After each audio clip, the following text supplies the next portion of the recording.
My wife surprised me during our fancy dinner on our 5th anniversary. She told me she wants to see other people even though we're married. I felt confused and hurt. I think if someone wants that, they should talk about it openly or consider getting divorced, but she didn't agree. She said if I really loved her, I'd let her do it. I couldn't understand how we got to this point. I had planned a special dinner with expensive gifts hoping to make her happy. Instead, dead. She seemed distant and uncomfortable. She kept looking around nervously and avoided eye contact. Finally, she confessed her desire to have affairs. It was a shock. I didn't know what to do. I put my wine glass down and wondered why. She seemed so serious. I thought maybe she wanted to talk about starting a family. We discussed it before but decided to wait until we were more settled in our careers and had more money saved up. Now that we had achieved those goals, I was excited about the idea.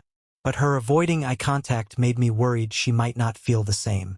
Usually, when someone wants to talk about starting a family, they smile and look directly at you. But this time was different. I've been thinking a lot, my wife Andrea said, her expression serious. And it's really important to me. I feel like I need to explore life beyond our relationship. I was completely shocked. I was overwhelmed with a lot of emotions. Confusion, bewilderment, and anger which fell on me at once. Couldn't believe it. I think if I take the time to understand myself better, I'll end up being a better partner for you. I was at a loss, experiencing a mixture of emotions as I sat and tried to make sense of what she had just said. I'm sorry, I interrupted her by placing my hands on the table and looking straight into her eyes, the expression of which reflected my complete confusion. She turned away without meeting my gaze and continued talking. Rob, I want to be in other relationships, Andrea said. I want to talk to you about it now so there are no surprises later. I felt really disappointed and my heart raced. What do you mean by other relationships, Andrea? I asked. Her answer was unclear. Maybe different types, she said. I felt even more confused and it was hard to breathe. I tried to stay calm as I asked, what do you mean, Andrea? Are you talking about dating other men? Do you want to be unfaithful and expect me not to mind while you're dating other guys? My voice rose and I suddenly noticed that the nearby diners could hear our conversation. Please be quiet, dear. We don't need everyone eavesdropping on us, Andrea whispered urgently, trying to calm me down. I realized that she was planning to break the news to me in a public place to avoid a scene. She surprised me, which made me feel sick and made knots in my stomach. All I could say was a confused, Why? Why do you want to date other men, Andrea? She replied that she needed space to find herself. I couldn't help but ask, what do you mean, Andrea? Are you saying you want to be close with other men? Are you thinking of ending our relationship? She assured me she wasn't leaving me, that she loved me deeply and saw a future with me. But she said she needed time to explore parts of herself she hadn't before. She wanted my permission to do this, promising it was only temporary. She said she'd come back to me once she figured things out. This was the last thing I expected to hear on our 5th anniversary dinner. Andrea shocked me by saying she wanted to be with other men. She expected me to agree without question. I was speechless and couldn't think straight. I got up calmly, finished my wine, put the glass down and left the restaurant quietly. I don't know where you're going, but I suggest you take a taxi home, I said. After leaving the restaurant, I found my car, started the engine, put it in gear and drove off without having a clear idea of the goal. My head was splitting from the pain that started from behind mine and spread throughout my body. The time and place were blurred by a haze, and the next morning when I woke up in the car, I was struggling to make sense of the surroundings. Getting out of the car, I stretched and yawned, trying to make sense of the events of the previous night and desperately hoping that it was just a bad dream. With a full bladder and a strong desire for coffee, I knew I needed to collect my thoughts before heading home. Finding the secluded spot in the bushes nearby, I returned to the car, started the engine and went in search of a much-needed cup of coffee. I quickly made myself breakfast and washed it down with coffee, trying to figure out what to do in this situation. The idea of my wife dating other men was completely unacceptable to me.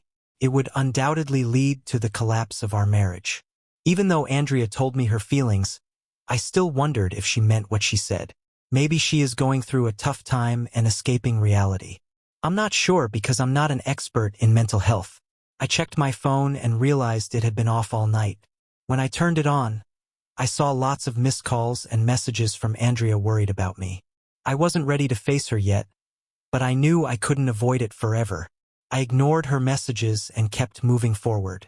I sat down with some coffee in a big breakfast, trying to figure out what to do next. Next, when I got home, Andrea asked, "Where were you all night, honey? I was so worried about your safety. I thought you might have had an accident and got stuck," she said with a worried expression on her face. She tried to kiss me, but I took a step back and told her, "I decided to start my day with a refreshing shower before we start a serious conversation. You mentioned your journey of self-discovery last night, and we need to talk about it." I walked past her and headed upstairs to the bedroom, taking off the suit I'd been wearing all night as I went. Standing under the jets of hot water, I thought about the important things I had to tell her, not knowing what the outcome would be. I felt a desire to act and find out if our marriage had been preserved or if she was saying goodbye to it. Could be a test of my loyalty to her. I had no idea how she felt. I believed that I adored her. I actually married her. She told me she loved me too. We had a big wedding and an amazing trip to Europe to celebrate our love. I've always been faithful to her, never even thought about being with someone else. But she doesn't seem as committed as I am. Luckily, we don't have kids yet. We'll decide about that later depending on what happens next. After changing my clothes, I went to the kitchen to make more coffee. I grabbed a notebook and pen. Andrea was already there watching me closely. Despite the fact that I tried to keep my outward calm, I felt depressed inside. I poured myself a cup of coffee and sat down. "Could you explain to me again, Andrea, why you want to have a relationship outside of our marriage?" I asked.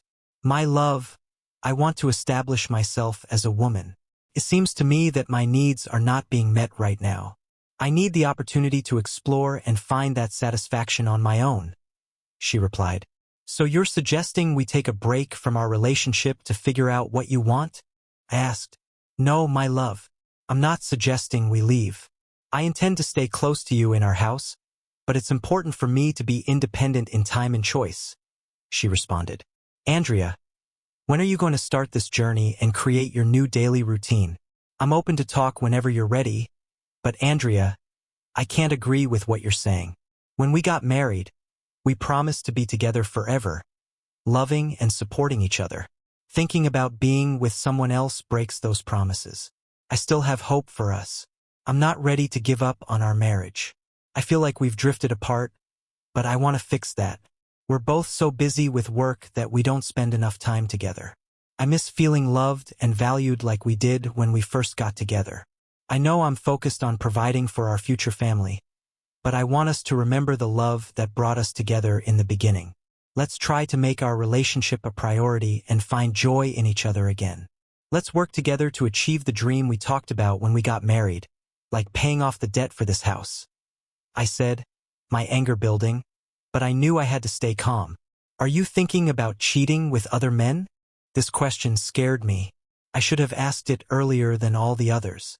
"Honey, I'm not sure what I'm going to do if the opportunity presents itself. I might think about it," she replied.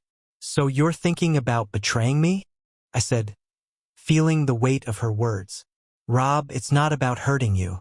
It's not cheating if you're aware of what's happening," she said. I felt really stressed at that moment, so I took a deep breath to calm down. I sipped my coffee, wishing it was something stronger to help me relax. I knew I had to stay focused and keep going. "So let me get this straight, Andrea. Are you thinking of going out with other guys? Maybe even sleeping with them and you'll still be here at home?" I asked. "Well, it's not as easy as that, honey. I'm not sure," she responded. "Andrea, in my opinion, everything is quite simple. Are you suggesting that we do everything together during this period? Don't forget you're still married. Are we just going to take a break from our marriage for a while? Are you suggesting that we maintain an intimate relationship during this period?" I asked, trying to make sense of her intentions. "Of course, Rob. We are a family. You and I cherish you deeply and I want us to remain a family. I just think I need to do this from time to time to gain clarity," she said. How often are you going to do this, Andrea? Every weekend? Multi-times a week? Every night? How much are you planning to explore? I asked, my frustration growing. I'm not sure yet, my love.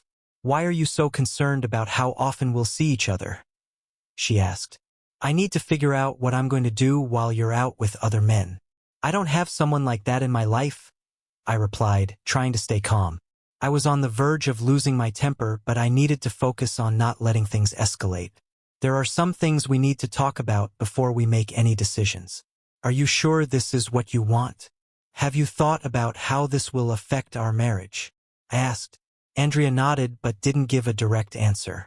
It was clear that she wasn't thinking about my feelings and wasn't taking my point of view into account. Then she said, If you love me, you'll let me do it.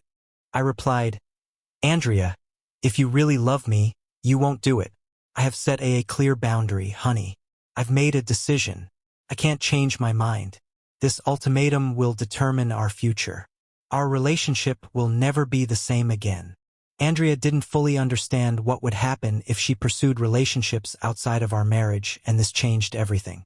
It's time for me to act. These are my rules and they won't change. I told her what she needed to do. She wanted to see other people. It was clear she'd have to find somewhere else to live during this time. I made it clear I couldn't live with her while she dated other men, and I didn't want them coming to our home. She asked where she could go, so I suggested staying with her friend Jessica, who's divorced and lives alone. I suggested she ask Jessica if she could stay with her for a while. If this is not possible, you can rent a temporary apartment, but you will have to pay for utilities and a car. Andrea, who taught in the 3rd grade at a local elementary school, had a steady income. On the other hand, I worked as a forensic auditor for a well-known company, receiving a generous salary and annual bonuses. I admitted that I might not be able to fully meet all your needs in our relationship, I confessed. Andrea looked at me directly for the first time, feeling triumphant in our ongoing battle. If you're offering an open marriage, then I have to be prepared for you to look for another relationship. Will you come back to me, Andrea, after all is said and done? I asked. My love, I understand everything. You are very dear to me. You're my partner. I want us to have a family together, she replied. But if you're dating other men, what do you expect from me? Do you expect me to be faithful to you? Should I just stay home, wait for you to finish with them, and then welcome you back? Have you thought about how I'd feel about all this? I want you to be my partner, only mine. Andrea, whatever happens when we're apart won't matter when we're together again.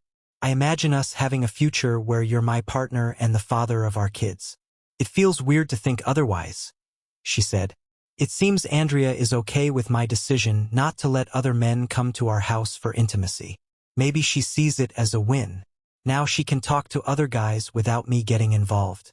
Fine, but we need to talk about some things. Can you move your stuff to the spare room?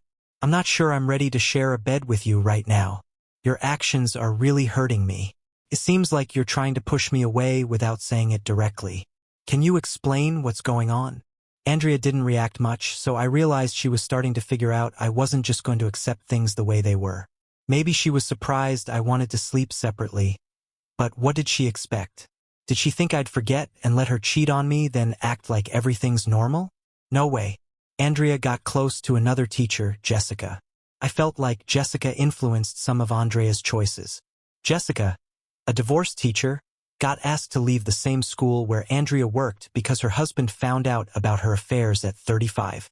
Jessica was attractive, but she had a habit of getting into relationships with any guy who paid attention to her. I suspected that Jessica's behavior might have influenced Andrea's decision to open up before settling down and starting a family. For me, the harsh truth was that if Andrea continued to move in this direction of self-discovery, our family might not survive. The most likely outcome would be a divorce. I got up from the table and started to leave. Andrea asked, "Is this the end, Rob? Are you telling me to leave?" I replied, "Yes, that's what we're on right now, Andrea. Please don't get me wrong. I refused to accept it. When we exchanged vows, we promised to be faithful to each other. Now you're thinking about breaking that promise. What should I do? Do I have to sit back and watch you with other guys? If you want an open marriage, then I think I have the right to do the same." Andrea was silent, shocked, and I left before things got worse. I grabbed the car keys and left the house. "Where are you going, Annie?" my wife asked. "I'm not sure yet, but please start packing and find somewhere else to stay. Just remember, you can't betray our marriage until you move out," I responded. In response, I slammed the door behind me with more force than usual. I was prepared for the fact that, if necessary, I would have to leave on my own, since it was my wife who caused this chaotic situation. I believed that she should be the one to deal with the inconvenience. Besides, I guessed that Jessica, a woman known for her promiscuity, was manipulating Andrea, so she should be responsible for the consequences. Despite the strong desire to meet Jessica at her house, I forced myself to restrain myself. Early Monday morning, I left for work before Andrea woke up. Given that Andrea's intentions were hanging over my head, I realized that I had a significant amount of work to do to strengthen my plan. I was determined not to put up with her infidelity. If she decided to end our marriage, then I had to take steps to fix the situation. The thought of her betraying me was incredibly painful. I couldn't just ignore her involvement in affairs and act like everything was okay when she came home. I worried about what might happen, like getting sick or pregnant because of what she was doing. I knew we had to get a divorce, so I talked to my lawyer, who's also a good friend. Usually, he helps with things like buying houses or making wills for us. I didn't expect him to handle the divorce, but I trusted his advice on finding a good lawyer. He connected me with someone from his firm, and I met them the same day. The meeting was tough, but my new lawyer was really good at their job and knew a lot about our state's laws. I didn't want our divorce to be a big fight. I was okay with splitting everything 50-50. When we got married, we didn't have much, and we both worked hard to build a happy life together. It suited me that everything was divided equally. After all, I have a heart. I prepared the necessary papers and kept them until I had concrete evidence that my wife had actually dated other men.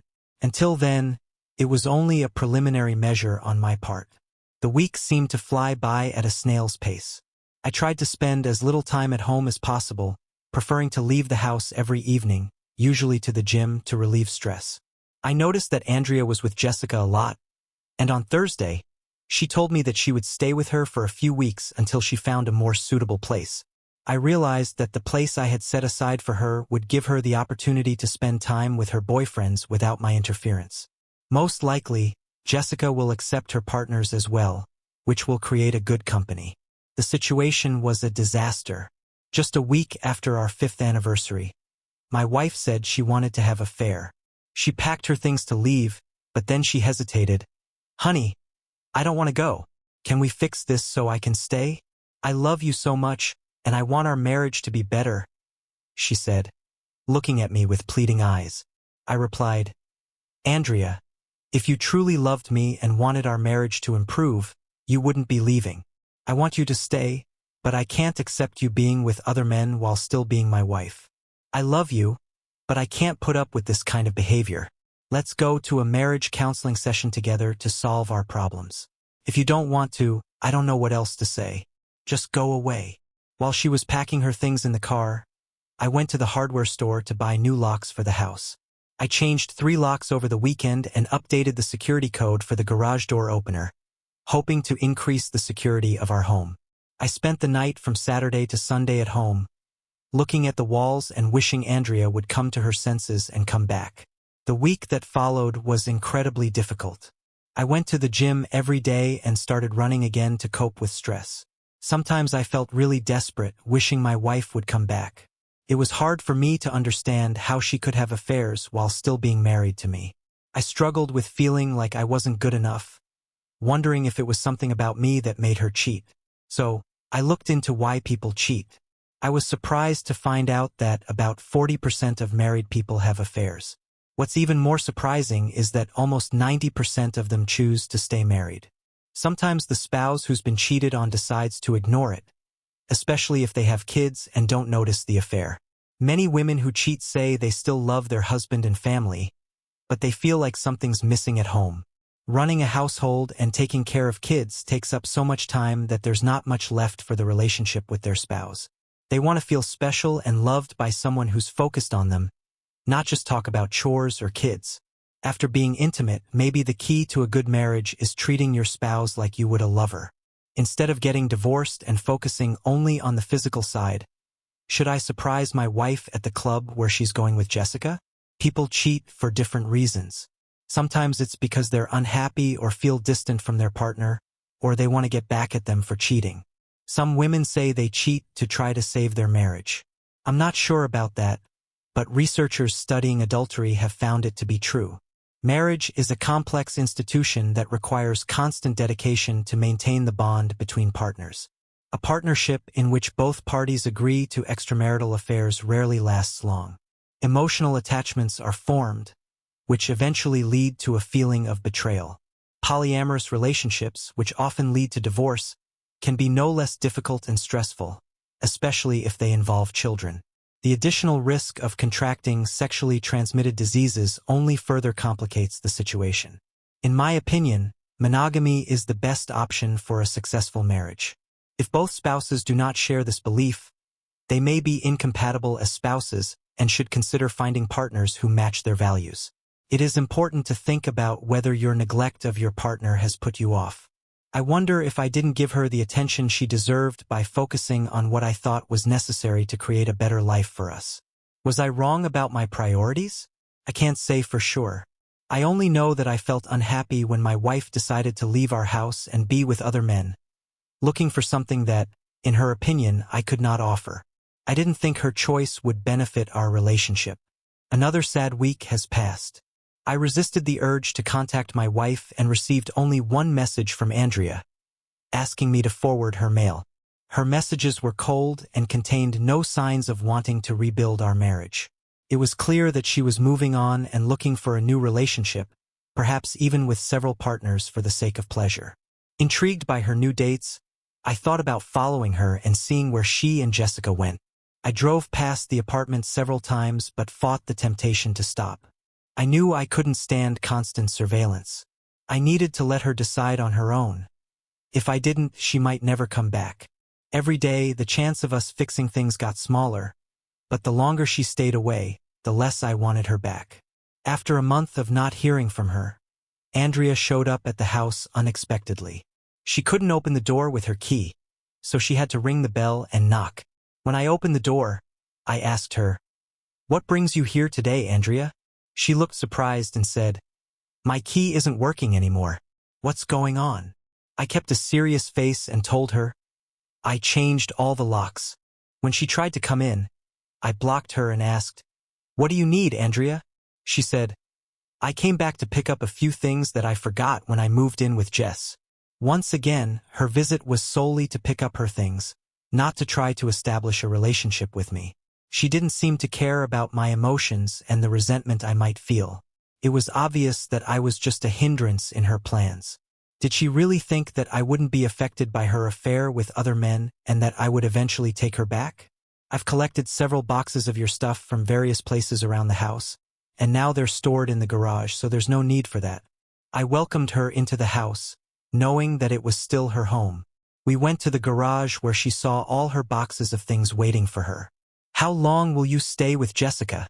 I asked. "She's been so helpful," Andrea said. "I'll be with her for a while. I'm sure in a few months. I'll come back to you and be an even better wife. Then we can start a family." I couldn't help but laugh at this. The idea that being with other men would make her a better wife or mom seemed silly to me. It seemed like her thoughts, probably from Jessica's influence, were confused. Deep down, she must have known it didn't make sense.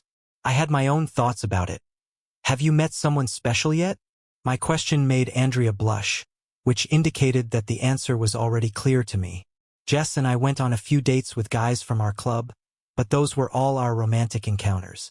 She said, "How do you like being around your new boyfriends?" I asked, watching Andrea blush as she rummaged through the boxes of things. Already knowing the answer, I decided to leave the garage and return to the kitchen to drink coffee and get a newspaper. A few minutes later, Andrea came out with a bag of her things and looked around the kitchen. She expected to return to a dirty house, but to her surprise, it was spotlessly clean. I had hired a cleaning service that came 3 times a week, so there were no dishes, no beer bottles, no piles of laundry in the house. Despite the pristine condition of the house, she looked disappointed, trying to come to terms with the fact that my wife left me for another man. "Do you need anything else, Andrea?" I asked. I could feel her curiosity about what was going on while she was gone. "So, darling, how have things been since I started living with Jess?" she asked. "I'm fine. My job doesn't bother me, and I travel a lot," I replied. "Don't you go anywhere at all? Or are you just sitting at home alone?" she asked. I've been waiting for this question. As they say, what's good for one is good for the other. It's time to gently expand the boundaries of her capabilities. Lately, I've been staying active by joining a cycling group that meets twice a week for organized rides. We start from a certain spot and ride together, covering a good distance. It's been really rewarding. I get to meet new people and chat over beer and a burger after the ride. Cycling makes me hungry, and the pressure from Andrea has actually helped me lose some weight in the past few weeks. Exercise has been my way of avoiding a breakdown. I've tried not to drink too much because it wouldn't help. "That's nice," Andrea said, sounding more curious about my activities than what she actually said.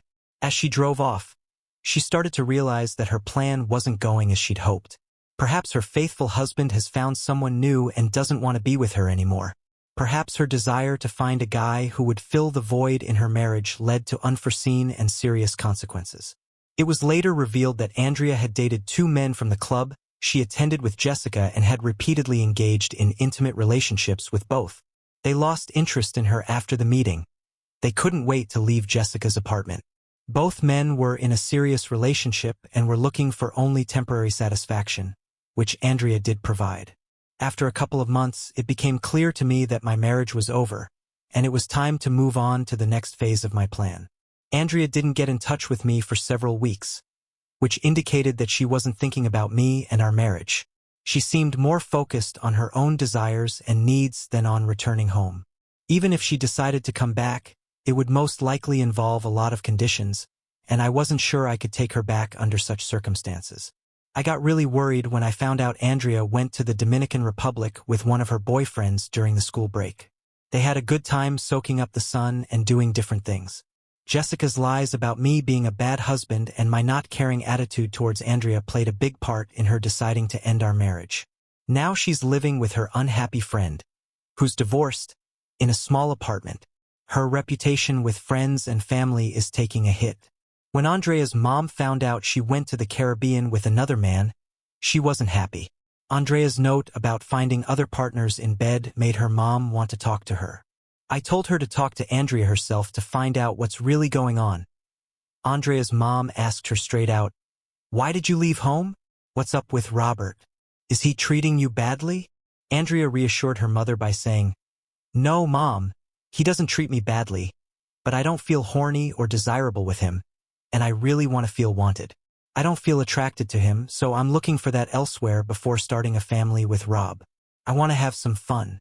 I need it now, but I'll come back to him when he appreciates me more. Everything will work out. You'll see," Andrea confidently declared to her shocked mother.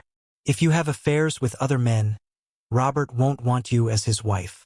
Cheating will ruin your marriage. Don't you understand that?" Her mother warned her worriedly. "I'm sure Rob loves me, Mom. He knows why I need it. I'll be back home in a few months, maybe a year at most, and then we can start a family," Andrea assured. "It's time for you to wake up and go home.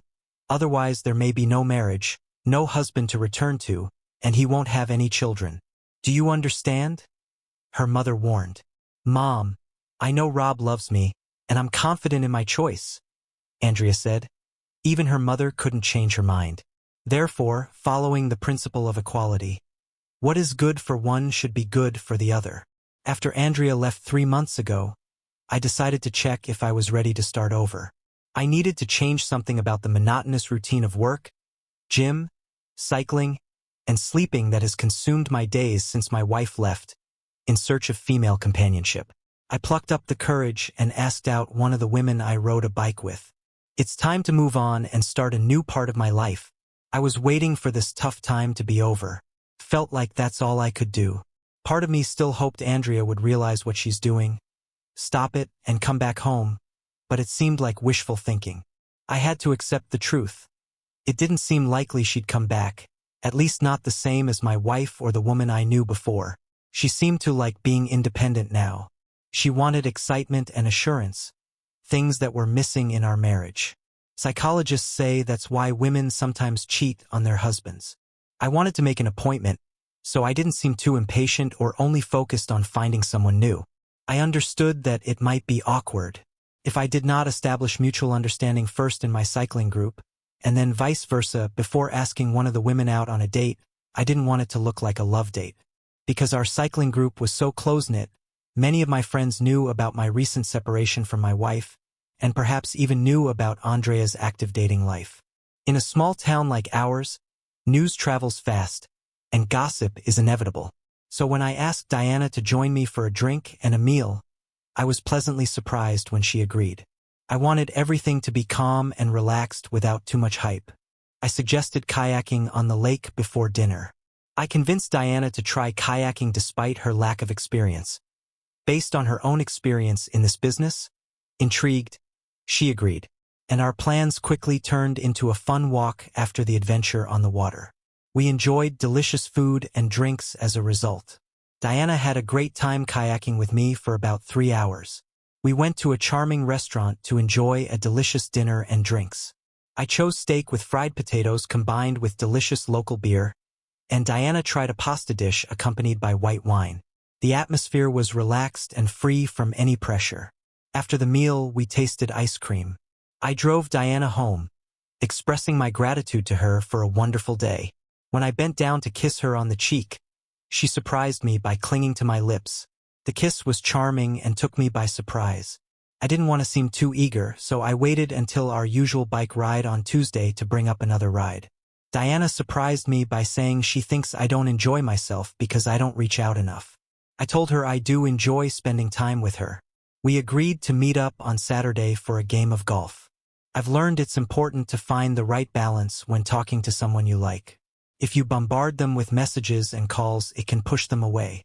So, I messaged Diana on Friday to say how excited I was for our golf game on Saturday. I suggested a time to pick her up, but also said she could meet me at the golf club if that was easier for her. After she asked me to pick her up, we made an appointment for an early evening.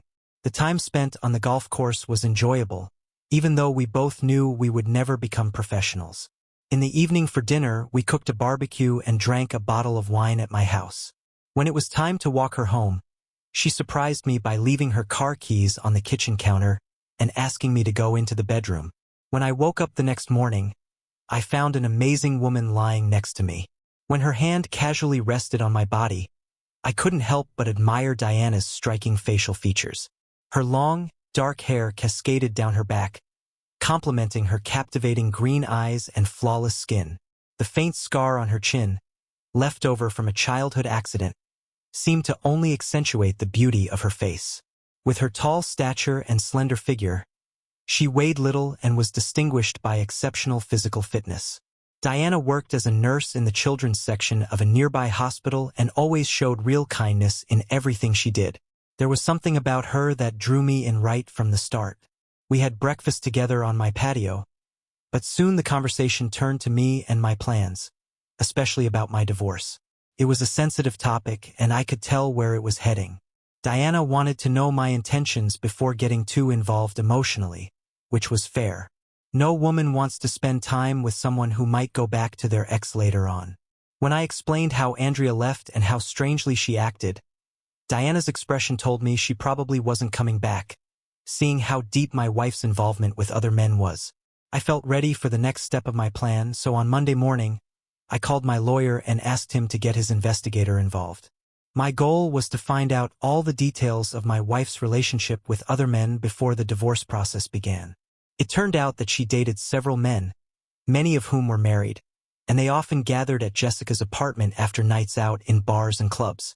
After receiving the divorce papers, Andrea appeared on my doorstep in the evening, clutching a large brown envelope.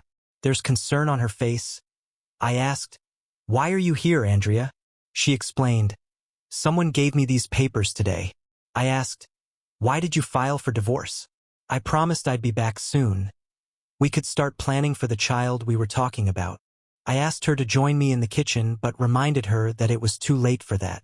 I specifically asked you not to leave, but you decided to do it anyway, I said. She objected, saying that she needed to find herself and feel confident. I couldn't help but laugh. I said, "Do you feel confident now? Have you taken the time to analyze your attractiveness and relationships? Have you met new people and had meaningful experiences?" I started to open up and express my feelings. "Everything seems to have changed. I haven't heard from you since you left. You didn't even contact me on my birthday, maybe because you were busy with one of your other partners in the Dominican Republic. Your own mom even called and asked why you didn't call her on Mother's Day. My goodness. Have you been with someone else all this time? I love you a lot, and I understand I might have pushed you away. I'm going home today," I said. "I'm sorry, but you can't come back. I'm still your spouse, but by the court's decision, you can't be near this house until the divorce is finished. I won't inform on you, but you have to leave, Andrea.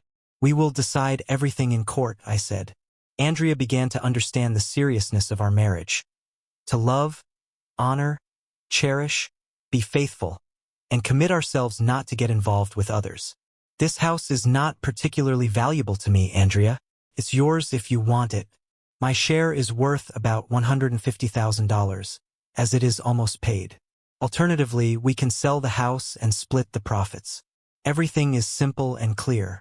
She found a new place to live and started her life with a clean slate. Even though the breakup hurt, we both knew it was for the best.